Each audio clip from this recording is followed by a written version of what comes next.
नमस्कार, मैं हूं भूषण। आप देख रहे हैं द न्यूज़ 9X। आज 17 अक्टूबर 2020 है। 17 अक्टूबर 2020 की बड़ी खबरें क्या है। आज से शारदीय नवरात्र शुरू है। शारदीय नवरात्र 25 अक्टूबर तक चलेगा। नवरात्रि के पहले दिन स्वार्थ सिद्धि का योग बन रहा है। इसका अच्छा प्रभाव देश भर में रहेगा।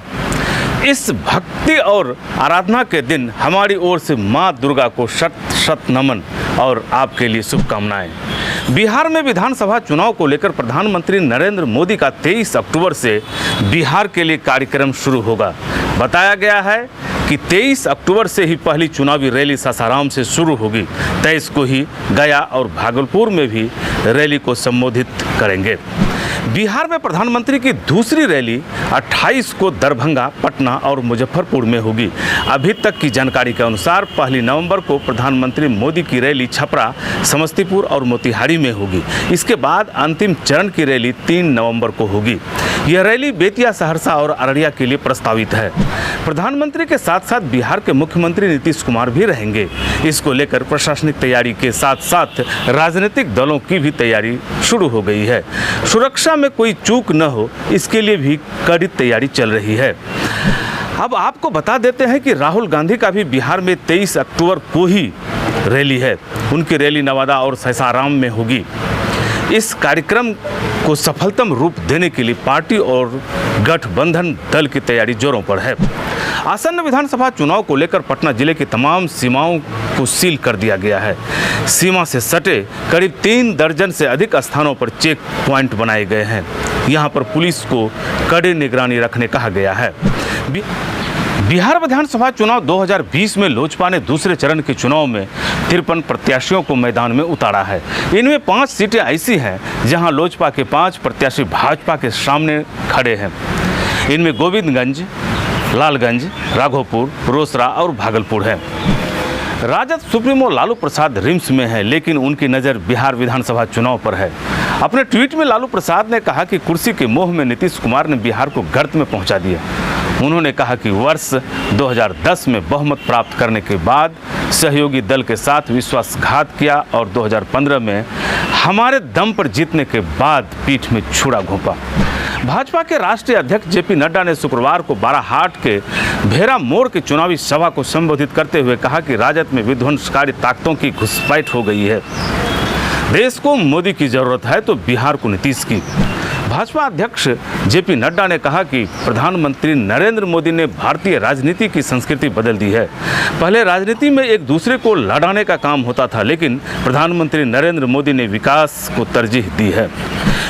बिहार में विधानसभा चुनाव की रैलियों को यूपी के मुख्यमंत्री योगी आदित्यनाथ संबोधित करने आ रहे हैं। उनका कार्यक्रम 20 अक्टूबर से ही होगा। उपलब्ध जानकारी के मुताबिक 20 अक्टूबर को सीएम योगी आदित्यनाथ की कैमूर, अरवल और रोहतास में 3 सभाएं होंगी। रालोसपा के उपेंद्र कुशवाहा की नेतृत्व वाली पार्टी गठबंधन ग्रांड डेमोक्रेटिक सेकुलर फ्रंट के घटक दलों के बीच सभी 243 सीटों का बंटवारा हो गया। इसमें रालोसपा को 104 सीट, बसपा को 80 और एआईएमआईएम को 24 सीट मिले हैं। पूर्णिया जिले से महागठबंधन ने पूर्णिया सदर विधानसभा चुनाव के लिए कांग्रेस के जिला अध्यक्ष इंदु सिन्हा को उम्मीदवार बनाया है। उनके उम्मीदवार बनने के बाद कांग्रेस कार्यकर्ताओं ने पूर्णिया के कांग्रेस भवन में उनका स्वागत किया। आपको बता दें कि पिछले टर्म में भी इंदु सिन्हा पूर्णिया में मुख्य कंटेस्टेंट रही थी। बिहार विधानसभा चुनाव के दूसरे व तीसरे चरण के चुनाव के लिए 24 जिलों में 76 व्यय प्रेक्षक प्रतिनियुक्त कर दिए गए हैं। सभी संबंधित जिलाधिकारियों को इसकी सूची भी प्रेषित कर दी गई है। इसकी सहायता के लिए जिलों में अतिरिक्त अधिकारी भी रहेंगे। बूथों पर मतदाताओं को थर्मल स्क्रीनिंग के दौर से गुजरना होगा। इसके लिए बूथों पर पर्याप्त संख्या में स्वास्थ्यकर्मी व आशाकर्मी उपलब्ध रहेंगे। एहतियात के तौर पर कोरोना के मद्देनजर थर्मल स्क्रीनिंग की व्यवस्था सुनिश्चित की जा रही है। जाने माने पत्रकार रवीश कुमार के भाई ब्रजेश पांडे को कांग्रेस पार्टी ने मोतिहारी से पार्टी का उम्मीदवार बनाया है। उन्होंने गोविंदगंज से नामांकन पर्चा भी दाखिल कर दिया है। बांका में चुनाव को लेकर पोलिंग पार्टी एवं पुलिस को चुनाव स्थल तक पहुंचाने के लिए 64 वाहनों को जब्त किया गया। यह कार्रवाई बांका में देहरा मोड़ पर वाहन चेकिंग के दौरान की गई। कार्रवाई लगातार जारी है। वाहन चेकिंग से हड़कंप मच गया है। भागलपुर जिले के नवगछिया पुलिस जिले में 64 अपराधियों को चिन्हित किया गया है। इन्हें जिला बदर किया जाएगा। नवगछिया एसपी स्वप्ना जी मेश्राम ने बताया कि 74 अपराधियों के खिलाफ सीसीए का प्रस्ताव भेजा गया है। इसी में 64 के खिलाफ जिला बदर की स्वीकृति मिल गई है। किशनगंज के खूटामनी गांव में खेलने के दौरान पैर फिसलने से 2 बच्चे चेंगा नदी में डूब गए। मृतकों में शिवलाल मुर्मू और विष्णु मुर्मू हैं। दोनों बच्चों की उम्र 2 से 4 वर्ष के बीच थी। दोनों बच्चे आपस में खेल रहे थे। किसी को पता ही नहीं चला कि दोनों बच्चे कब नदी में डूब गए।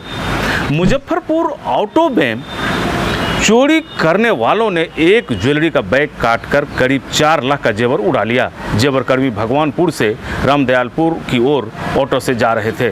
मुजफ्फरपुर पुलिस ने इसे गंभीरता से लिया है और इस गहनता से जांच कर रही है।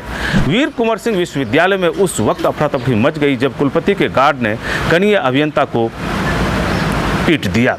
इस मामले पर काफ़ी हंगामा मच गया। प्रॉक्टर ने बताया कि आवेदन मिला है, जांच की जा रही है। मोतिहारी में नामांकन करने आए केसरिया विधानसभा से राष्ट्रीय जनतंत्र पार्टी के प्रत्याशी को पुलिस ने गिरफ्तार कर लिया। वह वारंटी बताया गया। पूर्णिया जिले के भवानीपुर पुलिस ने एक ट्रक और 2 कार में शराब सहित 4 युवक को पिस्टल व जिंदा कारतूस के साथ गिरफ्तार कर लिया। थानाध्यक्ष सुभाष कुमार मंडल ने गश्ती के दौरान यह कार्रवाई की है।